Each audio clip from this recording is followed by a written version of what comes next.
जय श्री कृष्णा। दूसरे अध्याय के अर्थ क्या है? अर्जुन कहे श्री कृष्ण को, सुनो कृष्ण भगवान, देना चाहूं आज मैं दोनों सैन महान। दोनों सैन महान वीर जी जो लड़ने आए, क्या क्या तिनके नाम। सैन संग कितनी लाए, रथ मेरे को ले चलो, दो सेना दरमियान। बेजर मानो मम कथन, सुनो कृष्ण भगवान। संजय राजा धृतराष्ट्र से कहने लगे, इस प्रकार दया से परिपूर्ण, अश्रु से भरी, व्याकुल आंखों से देखते हुए दुखित हृदय अर्जुन से मधुसूदन कहने लगे, हे अर्जुन, ऐसे विकट समय में यह मोह कहाँ से आया? ऐसा मोह शूद्र पुरुषों को होता है। इससे न परलोक में स्वर्ग मिलता है और न जगत में कीर्ति होती है।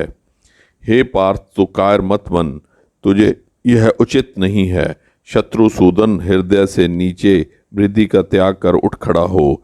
अर्जुन ने कहा, हे मधुसूदन, मैं संग्राम में भीष्म पितामह, द्रोणाचार्य आदि गुरुओं से युद्ध किस तरह करूंगा? हे शत्रु निकंदन, ये दोनों पूजा के योग्य हैं, इन पर बाण कैसे चलाऊं? हे कृष्ण, भिक्षा का अन्न खाकर समय बिता ले तो यह भी बहुत उत्तम है, पर गुरुजनों को मारकर रुधिर से लिप्त भोगों का भोगना उत्तम नहीं है।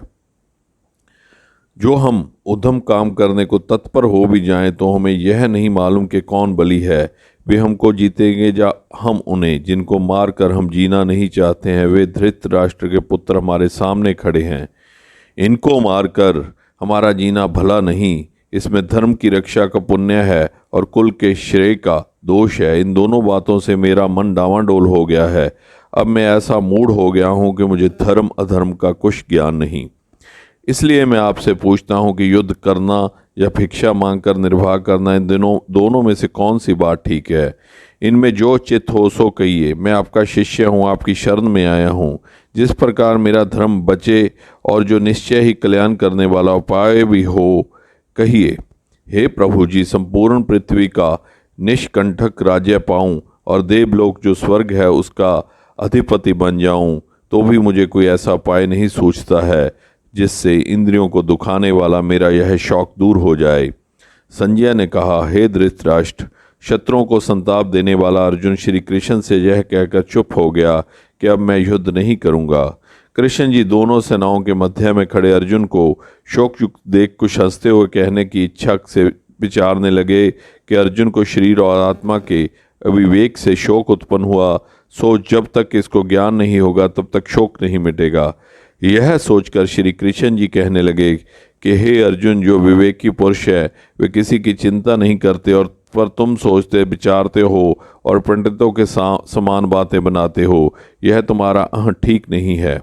विद्वान लोग जीते और मरे हुओं को उसका सोच नहीं करते हैं, क्योंकि जीना मरना दोनों ही मिथ्या है। हे अर्जुन, क्या ये सब पहले नहीं थे और क्या आगे नहीं होंगे? यह बात नहीं है।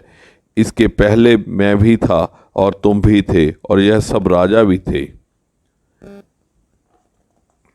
अर्जुन से ये बातें कहकर कृष्ण खुद चुप कर गए। आगे भी हम, तुम और ये सब राजा होंगे। हे अर्जुन, जैसे इस शरीर की बाल अवस्था और युवावस्था और वृद्धावस्था 3 अवस्थाएं होती हैं, उसी प्रकार जीव भी इस शरीर को छोड़कर दूसरी देह पाता है। इसमें विवेकी पुरुषों को मोह करना उचित नहीं है।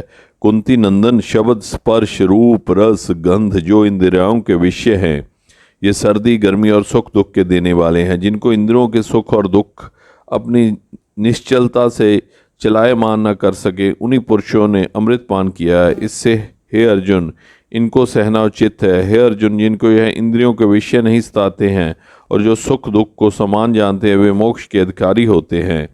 हे अर्जुन, सुख दुख आदि नाशावान पदार्थ सभी अनित्य हैं, और सत्य जो आत्मा है उसको तू विनाशी जान। तत्वदर्शियों ने भाव और अभाव इन दोनों का तत्व देखा है। जो सब में व्यापक है वह अविनाशी है। इस अविनाशी का नाश कोई भी नहीं कर सकता। हे भारत, यह शरीर विनाशी है। इसमें जो जीव रहता है वह अविनाशी और परिणाम रहित है। फिर इस अनित्य शरीर के लिए अपना धर्म क्यों छोड़ता है? इससे हे अर्जुन, यह युद्ध करके यदि कोई कहे कि अमुक को मैंने मारा है, सो वे दोनों कुछ नहीं समझते। ना कोई मरा और ना किसी ने मारा है, आत्मा अमर है। इस आत्मा को ना कोई मार ही सकता है और ना यह मरती ही है। तुम जो भीष्म पितामह के मरने की सोचते हो वह व्यर्थ है, क्योंकि आत्मा तो किसी तरह मरती नहीं, केवल शरीर का नाश होता है। इससे खड़े होकर युद्ध करो। हे अर्जुन, यह आत्मा न कभी जन्म लेती है, न मरती है, न कभी पहले हुआ था और न आगे होगा। यह आत्मा जन्म रहित है, नित्य है, सदा एक रस है और सनातन पुरातन है। शरीर के नाश होने पर भी आत्मा का नाश नहीं होता। जो इस आत्मा को विनाशी, नित्य, अजन्मा, अविकारी समझता है, वे किसको मरवाता और किसको मारता है। हे अर्जुन, जैसे मनुष्य पुराने वस्त्रों को त्याग कर नए वस्त्रों को धारण कर लेता है, तात्पर्य यह है कि जैसे पुराने वस्त्रों को त्यागने में कुछ कष्ट नहीं है, वैसे ही शरीर के त्यागने में भी कुछ कष्ट नहीं है होना चाहिए। हे अर्जुन, इस आत्मा को शास्त्र भेद नहीं सकता, आग जला नहीं सकती, जल इसे भिगो नहीं सकता और पवन सुखा नहीं सकता है। शास्त्र इसे काट नहीं सकता, क्योंकि यह नित्य, सर्वव्यापक, स्थिर, अचल और शाश्वत है। हे कहे अर्जुन, यह आत्मा इंद्रियों से परे है, मन से विचार के योग्य नहीं है। ऐसे बेकार रहित आत्मा को जानकर इसके लिए सोचना नहीं चाहिए।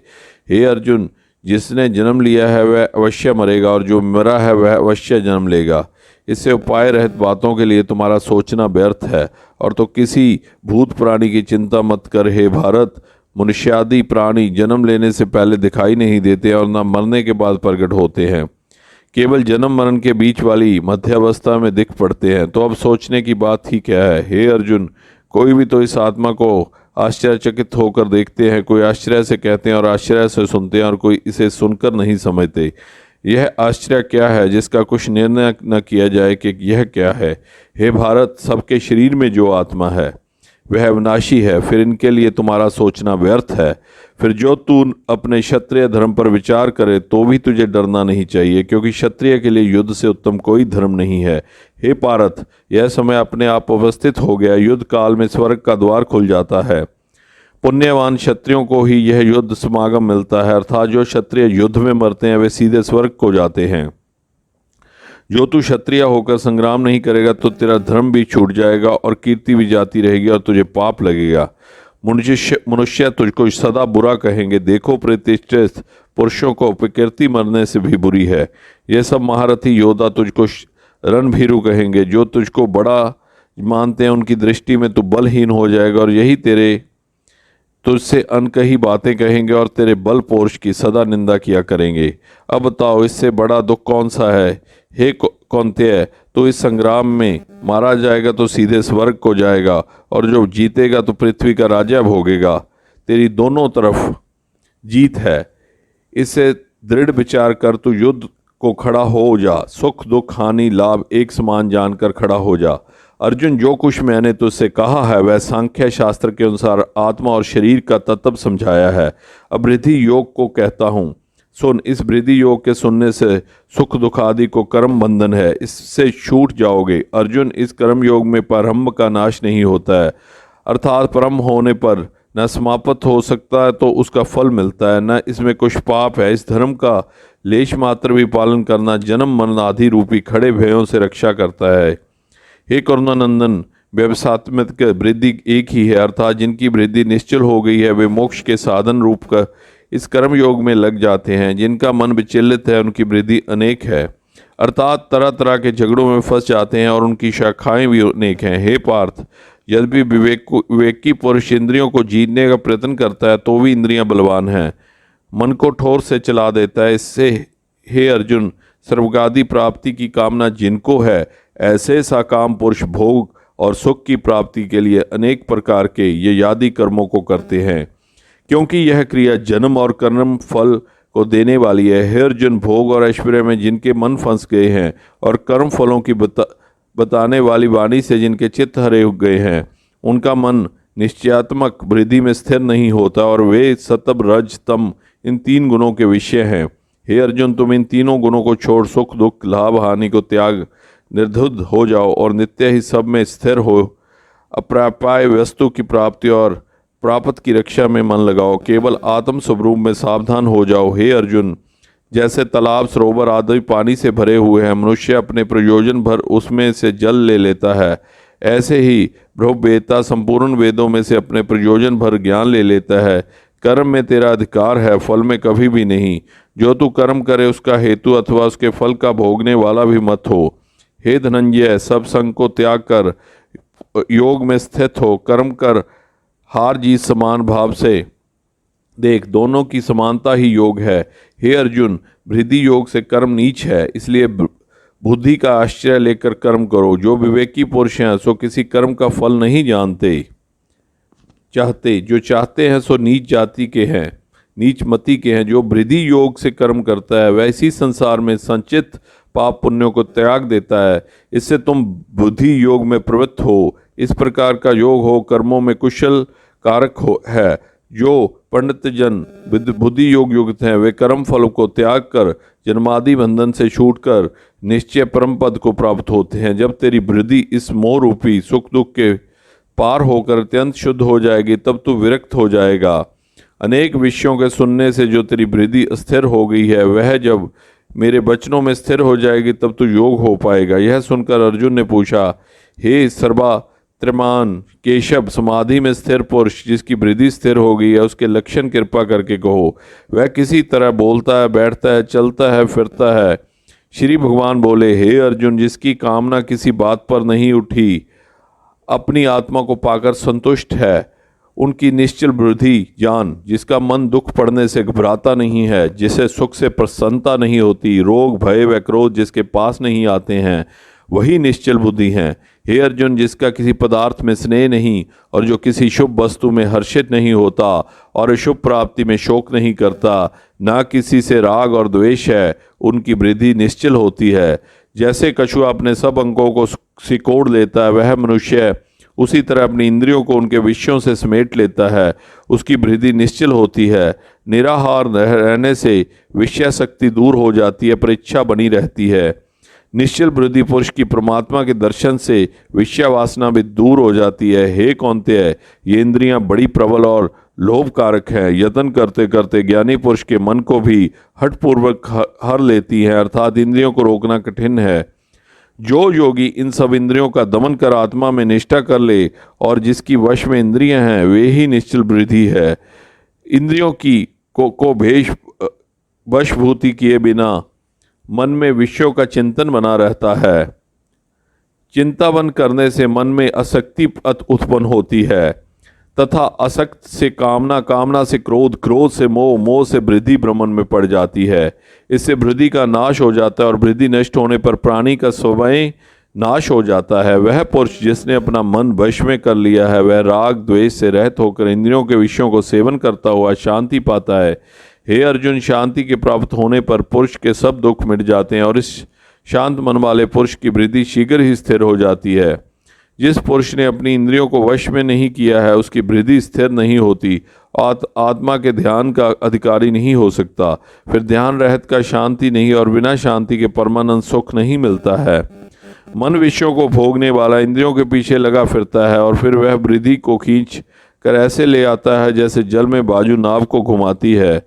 महाबाहु, इसलिए जिसने इंद्रियों को उनके विषयों से हटाकर वश में कर लिया है उसी की वृद्धि स्थिर है। जिसमें संपूर्ण प्राणी सोते हैं वह आत्मनिष्ठावान पुरुषों का दिन है। जिसमें सब प्राणी जागते हैं वह उन पुरुषों की रात्रि है। क्योंकि विषय सख्त पुरुषों को आत्म तत्व ज्ञान नहीं है, इस विषय में उन्हें कुछ नहीं सूझता है, इससे उनके लिए यह रात्रि रूप है और संयमी पुरुषों को यह आत्म तत्व दिन के समान है। इसी तरह सांसारिक विषयों का सुख प्राणी के लिए दिन है और योगियों को रात्रि के समान है, क्योंकि यह विषय भोगों को कुछ नहीं जानते हैं। हे अर्जुन, जैसे समुद्र में पूर्ण रीति से जल भरा हुआ है और उसमें बहुत सी नदी और नालों का जल चारों ओर से आकर गिरता है, परंतु तो भी वह अचल और प्रतिष्ठित रहता है, अर्थात अपनी मर्यादा का उल्लंघन नहीं करता है। इसी तरह विवेकी पुरुषों में भी सब कामनाएं लीन होती हैं और उनको शांति बनी रहती है, परंतु कामना की इच्छा करने वालों को शांति नहीं मिलती है। जो पुरुष समस्त कामनाओं को छोड़कर निस्वार्थ होकर विचरता है और ममता तथा अहंकार को छोड़ देता है वही शांति को पाता है। हे अर्जुन, यह मैंने तुमसे ब्रह्म ज्ञान की निष्ठा कही है। इस ब्रह्मा ज्ञान की निष्ठा को पाकर फिर संसारिक माया के मोह से नहीं मोहा जाता और अंत समय में जो क्षण भर भी इस ब्रह्मा ज्ञान निष्ठा में स्थित हो जाता है वह मोक्ष पद को प्राप्त होता है। जय श्री कृष्णा, जय श्री कृष्णा, जय श्री कृष्णा।